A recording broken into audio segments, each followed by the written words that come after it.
দেবী মার এমন এক রূপ যিনি মহাদেবের মাতা রূপে পরিচিত হন, যিনি 10 মহাবিদ্যার মধ্যে দ্বিতীয় বিদ্যা, যার চোখে রক্ষা ও করুণার দৃষ্টিভঙ্গি।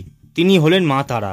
মা তারা মূলত একজন দেবী হলেও বিভিন্ন শাস্ত্র, সাধনা পদ্ধতি এবং ধর্মীয় ধারায় বিভিন্ন রূপে কল্পনা করা হয়েছে, যেমন মাতৃরূপী মা তারা, উগ্র মা তারা, তান্ত্রিক মা তারা, বৈদিক ও পৌরাণিক দৃষ্টিকোণে মা তারা এবং বৌদ্ধ ধর্মের মা তারা।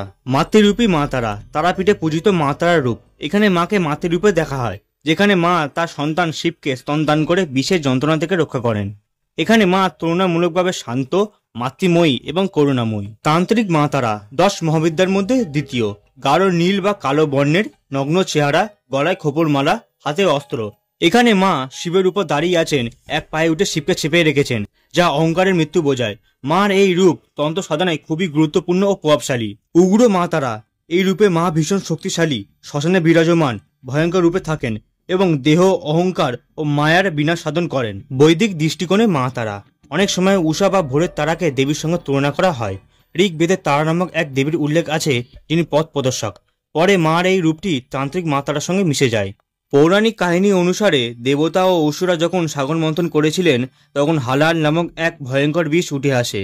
এই বিষ পুরো সৃষ্টিকে ধ্বংস করে দিতে পারত। সেই সময় ভগবান শিব জগৎকে রক্ষা করতে সেই বিষ ধারণ করেন।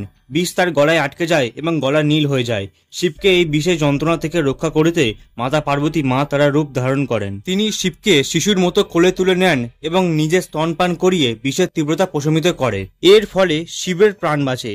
এর কারণে তাকে বলা হয় তারা, অর্থাৎ যিনি রক্ষা করেন এবং পথ দেখান। মা তারা হলেন রক্ষা, জ্ঞান ও করুণার দেবী। তার ভয়ঙ্কর রূপ শত্রুদের জন্য, কিন্তু ভক্তদের জন্য তিনি মা। মা তারার মন্দির পশ্চিমবঙ্গের বীরভূম জেলায় তারাপীঠ গ্রামে অবস্থিত, যা একটি শক্তিপীঠ হিসেবে পরিচিত। তারাপীঠে সতীর নয়ন পতিত হয়েছিল বলে বিশ্বাস করা হয়, তাই এই স্থানটি শক্তিপীঠ হিসেবে পূজিত হয়।